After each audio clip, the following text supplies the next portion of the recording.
Olá, Clube M3! Continuamos então com a nossa leitura, Barriga de Trigo, e hoje vamos iniciar o capítulo 3, a desconstrução do trigo. Não importa se é um pão multigrãos orgânico, com alto teor de fibras, ou um mini pão de ló recheado com creme. O que exatamente você está comendo? Todo mundo sabe que o pãozinho doce recheado é o legítimo prazer industrializado, mas o bom senso diz que o pão multigrãos é uma escolha melhor para a saúde, uma fonte de fibras e vitaminas B, além de ser rico em carboidratos complexos.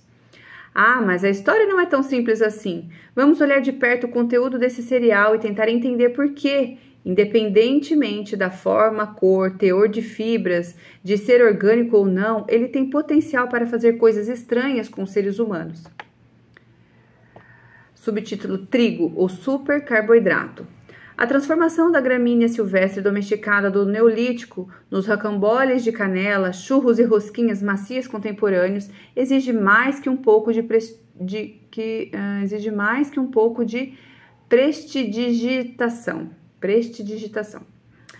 Essas apresentações modernas não seriam possíveis com a massa feita com o trigo antigo.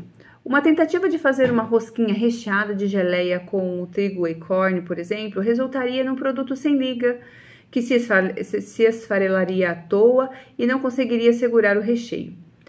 E seu sabor, sua aparência, sua impressão em tato, bem, seriam os de um produto esfarelento.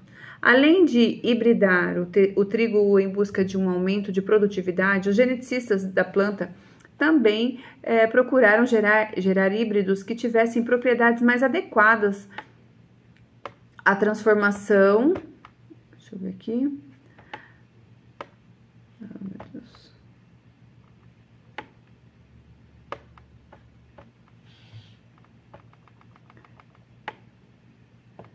Tivessem propriedades mais adequadas à transformação em, por exemplo, um cupcake de chocolate, creme azedo ou um bolo de casamento de 7 andares.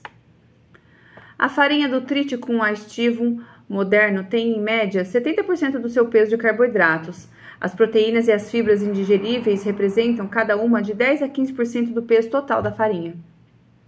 A pequena parcela de peso que sobra dessa farinha é gordura, na maior parte fosfolipídios e ácidos graxos poliinsaturados.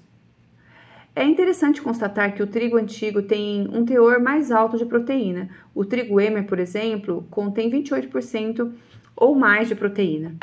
Os amidos do trigo são carboidratos complexos, os queridinhos dos nutricionistas. Complexo, entre aspas, nesse caso, significa que os carboidratos do trigo são polímeros, cadeias repetitivas de um açúcar simples, a glicose, ao contrário dos carboidratos simples, como a sacarose, que são estruturas formadas de uma ou duas unidades de açúcar. A sacarose é uma molécula formada de 2 açúcares, a glicose e a frutose. O senso comum, como o manifesto por seu nutricionista ou pelo Departamento de Agricultura dos Estados Unidos, afirma que todos nós deveríamos reduzir o consumo de carboidratos simples sob a forma de balas e refrigerantes e aumentar o consumo de carboidratos complexos. Dos carboidratos complexos encontrados no trigo, 75% correspondem à amilopectina, carboidrato de cadeia ramificada, e 25% correspondem à amilose, carboidrato de cadeia linear. No trato gastrointestinal humano, tanto a amilopectina quanto a amilose são digeridas pela amilase, uma enzima que está presente na saliva e no intestino delgado, que é produzido pelo pâncreas. A amilopectina é digerida de modo eficiente pela amilase, transformando-se em glicose, mas a eficiência da enzima na digestão da amilose é menor. Por isso, parte desse carboidrato chega ao cólon sem ter sido digerida. Assim, o carboidrato complexo, a amilopectina, é convertido rapidamente em glicose e é absorvido pela corrente sanguínea.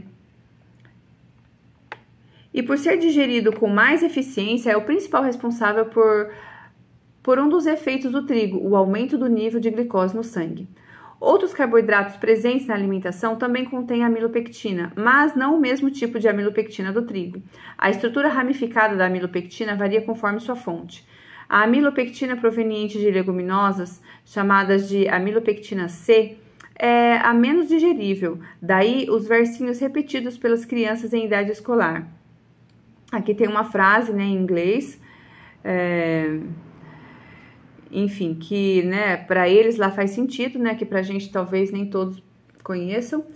A amilopectina não digerida chega ao cólon e então as bactérias simbióticas que ali vivem se banqueteiam felizes com os amidos não digeridos e nessa atividade geram gases como o nitrogênio e o hidrogênio, ou seja, os açúcares dessa amilopectina não se tornam disponível para assimilação por seu organismo. A amilopectina B é a forma encontrada em bananas e batatas, e embora seja mais digerível que a amilopectina C do feijão, também resiste um pouco à digestão. A mais digerível das amilopectinas, a amilopectina A, é a forma encontrada no trigo. Por ser a mais digerível, ela é a que aumenta o nível de glicose no sangue de modo mais extraordinário. Isso explica por que, para quantidades iguais de alimento, o aumento no nível de glicose no sangue provocado pelo consumo de trigo é mais acentuado do que, digamos, o provocado pelo consumo de feijão comum ou de batatas fritas. Impressionante, hein? A amilopectina A dos produtos de trigo, carboidrato complexo ou não, poderia ser considerada um supercarboidrato, um carboidrato altamente digerível que é convertido em glicose no sangue de modo mais eficiente que quase todos os outros carboidratos presentes na alimentação, sejam eles simples ou complexos. Isso significa que nem todos os carboidratos complexos são iguais e que a amilopectina A contida no trigo é o carboidrato que mais aumenta o teor de glicose no sangue, mais que outros carboidratos complexos. No entanto, a digestibilidade singular da amilopectina A do trigo também indica que os carboidratos complexos dos produtos feitos de trigo, se compararmos o mesmo peso de alimento, não são melhores que os carboidratos simples, como a sacarose, e com frequência são mesmo piores que eles. As pessoas costumam ficar chocadas quando lhes digo que o pão de trigo integral provoca um aumento no teor de glicose no sangue maior que o provocado pela sacarose. Exceto pelas fibras a mais, na realidade não há muita diferença entre comer 2 fatias de pão de trigo integral e tomar uma lata de refrigerante açucarado ou comer uma barra recheada repleta de açúcar. E com frequência é pior. Meu Deus! Essa informação não é novidade. Um estudo de 1981 da Universidade de Toronto lançou o conceito de índice glicêmico, isto é, uma análise comparativa dos efeitos dos carboidratos sobre a glicemia. Quanto maior o nível de glicose no sangue depois do consumo de um alimento específico, em comparação com a glicose, maior o índice glicêmico, desse alimento. O estudo original revela que o IG, ou índice glicêmico, do pão branco era igual a 69, enquanto do pão integral era 72, e que o IG do cereal de trigo airado era 67, enquanto o da sacarose, açúcar comum, era 59. Isso mesmo, o índice glicêmico do pão integral é maior que o da sacarose. Por sinal, o índice glicêmico de uma barra de chocolate recheado da marca Mars, chocolate, açúcar, caramelo e tudo mais, é igual a 68. Melhor que o do pão integral. Meu Deus. O índice glicêmico de uma barra de Snickers de chocolate ao leite recheado com torrone e amendoim é 41, muito melhor que o do pão integral. Na verdade, o grau de processamento do ponto de vista da glicose no sangue faz pouca diferença. Trigo é trigo, com várias formas de processamento ou sem processamento.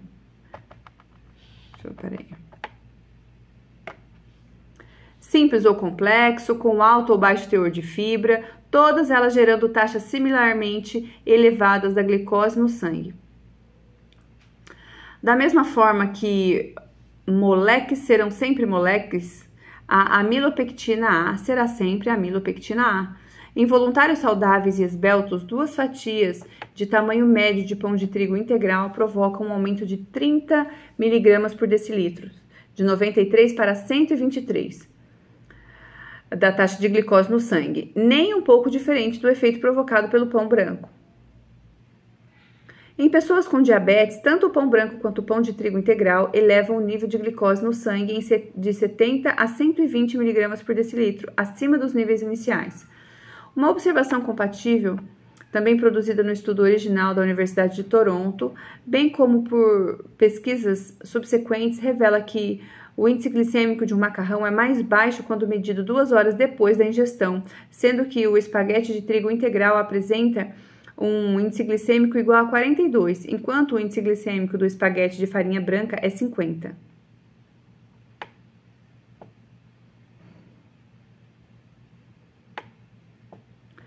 O macarrão destaca-se de outros produtos do trigo, em parte provavelmente por causa da compressão da farinha de trigo que ocorre durante o processo de extrusão, o que retarda a digestão pela amilase. Massas frescas passadas por rolo, como o fettuccine, têm propriedades glicêmicas semelhantes às das massas moldadas por extrusão. Além disso, o macarrão é geralmente feito com o Triticum durum, não com o Triticum aestivum, o que aproxima esse alimento do trigo Emmer em termos genéticos. Contudo, até mesmo o índice glicêmico favorável do macarrão é enganoso, uma vez que a medição é feita 2 horas após a ingestão. Além disso, o macarrão tem a curiosa capacidade de gerar altos níveis de glicose no sangue por períodos de 4 a 6 horas após o consumo do alimento, elevando os níveis glicêmicos em 100 mg por decilitro por longos períodos em pessoas com diabetes. Esses fatos desagradáveis não passaram despercebidos aos cientistas agrícolas nem aos pesquisadores de alimentos, que têm tentado, por meio de manipulação genética, aumentar o teor do chamado amido resistente, ou seja, o amido que não é completamente digerido, e reduzir a quantidade de amilopectina do trigo. A amilose é o amido resistente mais comum, chegando a uma porcentagem de 40 a 70% do peso em algumas variedades do trigo hibridadas com esse propósito. Portanto, os produtos do trigo aumentam os níveis de glicose no sangue mais que praticamente qualquer outro carboidrato, desde feijões até barras de doces. Isso tem implicações importantes para o peso corporal, uma vez que a glicose inevitavelmente se faz acompanhar da insulina, o hormônio que permite a entrada da glicose nas células do corpo, convertendo a glicose em gordura. Quanto mais alto for o nível de glicose no sangue após o consumo de alimentos, maior será o nível de insulina e mais gordura será depositada no corpo. É por isso que, digamos, uma omelete de 3 ovos, que não causa nenhum aumento no nível de glicose, também não aumenta a quantidade de gordura corporal, enquanto 2 fatias de pão de trigo integral elevam demais o nível de glicose no sangue, disparando a ação da insulina e provocando deposição de gordura corporal, especialmente gordura abdominal e gordura visceral profunda. Há ainda mais a ser dito sobre o interessante comportamento do trigo em relação à glicose. O pico de glicose de insulina induzido pela amilopectina A após o consumo de trigo é um fenômeno que dura 120 minutos e produz animação com o pico da glicose, seguida de depressão com a inevitável queda do nível desse açúcar. A oscilação entre o pico e a queda gera uma montanha-russa de 2 horas de duração entre a saciedade e a fome, fenômeno que se repete ao longo do dia. A baixa no nível de glicose é responsável pelos roncos do estômago às 9 da manhã, apenas 2 horas depois de um desjejum composto por uma tigela de cereal ou um pãozinho amanteigado. Segue-se então a fome incontrolável das 11 horas antes do almoço, com o nublamento mental, a fadiga e os tremores que caracterizam o ponto mais baixo da hipoglicemia. Caso a elevação do nível de glicose no sangue seja provocada repetidas vezes ou ao longo de períodos constantes, o resultado será uma maior deposição de gordura. As consequências do ciclo de glicose, insulina, deposição de gorduras são especialmente visíveis no abdômen, resultando sim na barriga de trigo. Quanto maior sua barriga de trigo, mais fraca sua resposta à insulina, pois a gordura visceral profunda da barriga de trigo está associada a baixa suscetibilidade ou resistência à insulina, o que exige níveis cada vez mais altos desse hormônio, uma situação que propicia o aparecimento do diabetes. Além disso, nos homens, quanto maior a barriga de trigo, mais estrogênio é produzido pelo tecido adiposo e maiores ficam as mamas. Quanto maior sua barriga de trigo, maior o número de respostas inflamatórias acionadas, ou seja, maior a probabilidade de desenvolver doenças cardíacas e câncer. Por causa do efeito semelhante ao da morfina provocado pelo trigo, examinado no próximo capítulo, e do ciclo da glicose e insulina gerado pela amilopectina A desse cereal, o trigo de fato age como um estimulante de apetite. Meu Deus! Por essa razão, as pessoas que eliminam o trigo de sua dieta consomem menos calorias, algo que examinarei mais adiante no livro. Se o ciclo glicose-insulina-deposição de gordura é estimulado pelo consumo de trigo e é um fenômeno importante subjacente ao ganho de peso, a eliminação do trigo da dieta deveria reverter o fenômeno. E é exatamente isso que acontece. Há anos, a perda de peso relacionada ao trigo vem sendo observada em pacientes com doença celíaca, que precisam eliminar da dieta todos os alimentos com glúten para controlar uma resposta imunológica que não está funcionando corretamente, o que nos pacientes celíacos significa lesão no intestino delgado. O que acontece é que as dietas sem trigo e sem glúten são também isentas da amilopectina A. Contudo, a perda de peso resultante da eliminação do trigo não fica imediatamente clara a partir de estudos clínicos. Muitos pacientes celíacos são diagnosticados depois de anos de sofrimento e começam a mudança na dieta quando já estão num estado de desnutrição grave, decorrente de diarreia prolongada e de deterioração da capacidade de absorção de nutrientes. Como estão desnutridos e abaixo do peso, os pacientes celíacos podem de fato ganhar peso com a eliminação do trigo, graças a uma melhora na função digestiva. Entretanto, se considerarmos apenas pessoas com sobrepeso que não estejam seriamente desnutridas no momento do diagnóstico e que eliminam o trigo de sua dieta, torna-se claro que isso lhes permite uma perda significativa de peso. Um estudo conjunto da Clínica Mayo e da Universidade de Iowa, com 215 pacientes celíacos obesos, mostrou que houve perda de mais de 12 quilos de peso nos primeiros 6 meses de uma dieta sem trigo. Em outro estudo, no prazo de um ano, a eliminação do trigo reduziu pela metade o número de pessoas classificadas como obesas, índice de massa corporal, ou IMC, igual a 30 ou acima. O estranho é que os pesquisadores que realizaram esse estudo geralmente atribuem a perda de peso em dieta sem trigo e sem glúten à falta de variedades nos alimentos. Por sinal, a variedade nos alimentos ainda pode ser bastante grande e maravilhosa depois que o trigo é eliminado, como será discutido. O conselho para aumentar o consumo dos grãos integrais saudáveis, portanto, leva ao aumento do consumo de amilopectina A dos carboidratos do trigo, uma forma de carboidrato que praticamente pouco difere do açúcar retirado direto do açucareiro e, sob certos aspectos, pode ser pior. Glúten, quase não te conhecemos.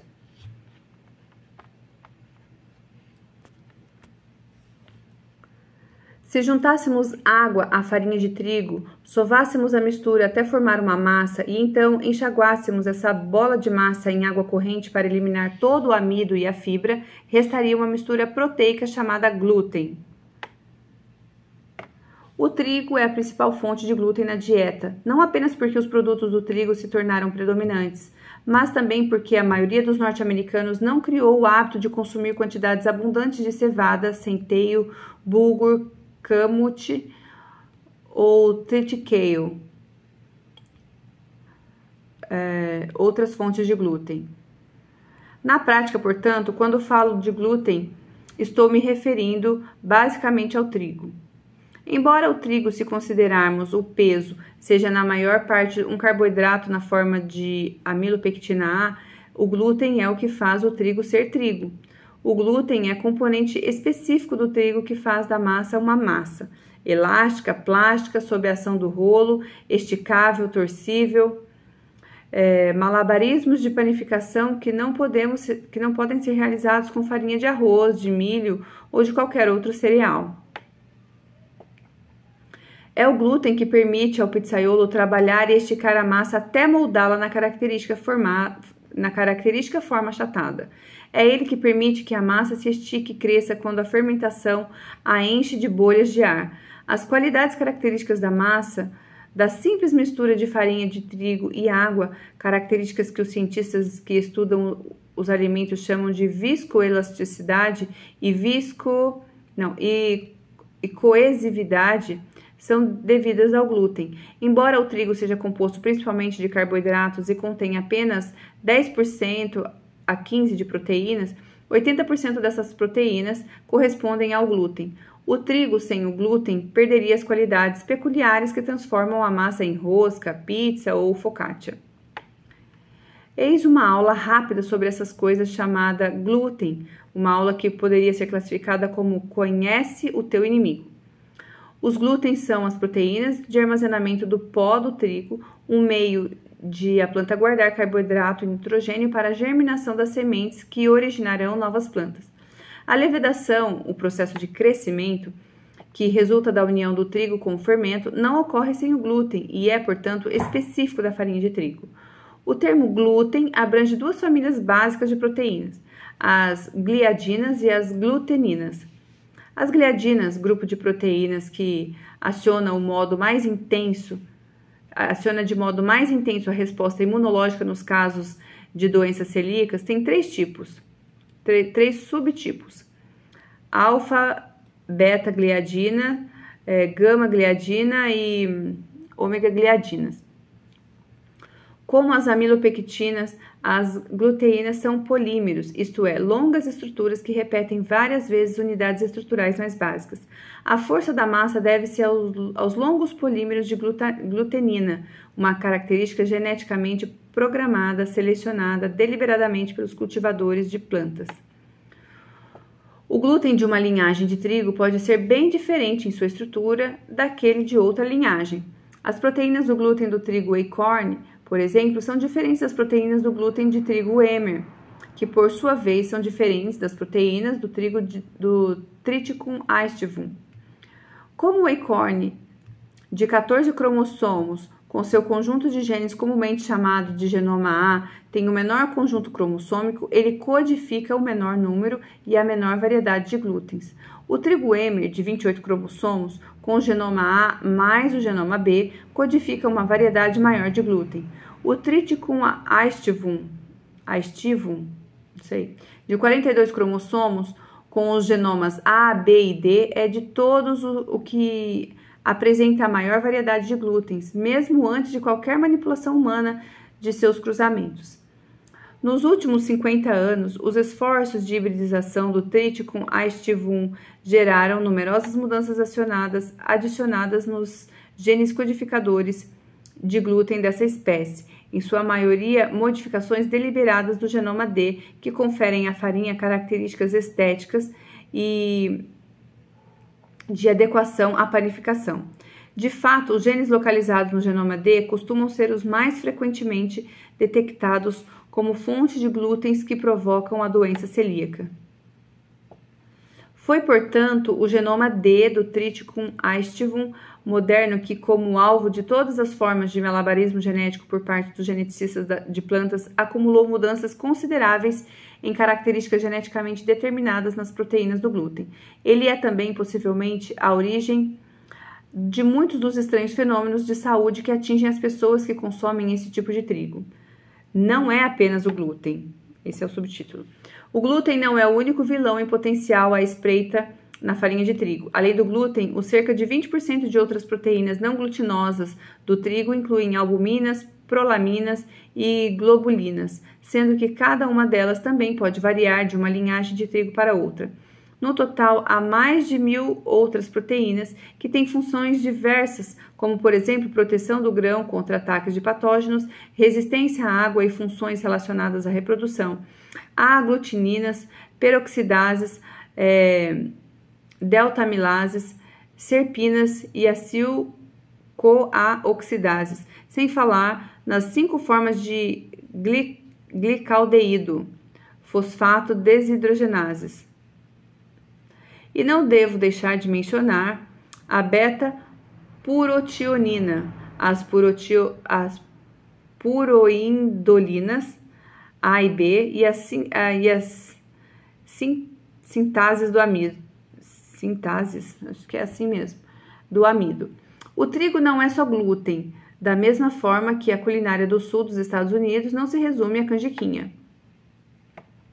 Como se não bastasse esse variado buffet de proteína e enzima, os fabricantes de alimentos também recorrem a enzimas de fungos como as celulases, glicoamilases, chilanases e beta-xilosidases para aperfeiçoar a fermentação e a textura dos produtos de trigo. Muitos panificadores também acrescentam farinha de soja à massa para facilitar a mistura e intensificar a brancura, introduzindo assim mais uma coleção de proteínas e enzimas no alimento produzido.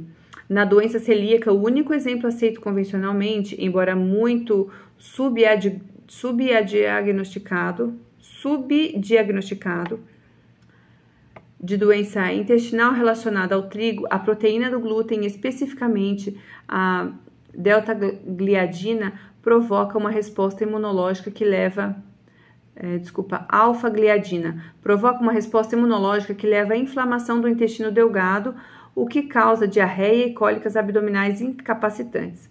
O tratamento é simples, abstenção total de qualquer alimento que contenha glúten.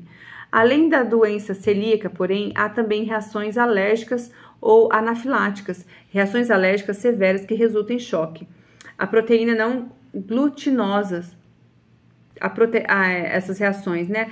Há proteínas não glutinosas, entre elas as alfa-amilases, a tioeredoxina e a glicaldeído 3-fosfato desidrogenase, junto com cerca de uma dúzia de outros. Em indivíduos suscetíveis, a exposição a essas proteínas provocam asma, erupções cutâneas, dermatite atópica e urticária e uma afecção estranha e perigosa denominada anafilaxia induzida por exercícios, dependente do trigo, na qual erupções cutâneas, asma ou anafilaxia são provocadas durante algum exercício. A AIEDT é associada mais comumente ao trigo. Ela também pode ser provocada pela ingestão de crustáceos. Isso são as alergias, né? Pela ingestão de crustáceos e vem sendo atribuída a várias gliadinas e gluteninas. Em suma, o trigo não é simplesmente um carboidrato complexo com glúten e farelo.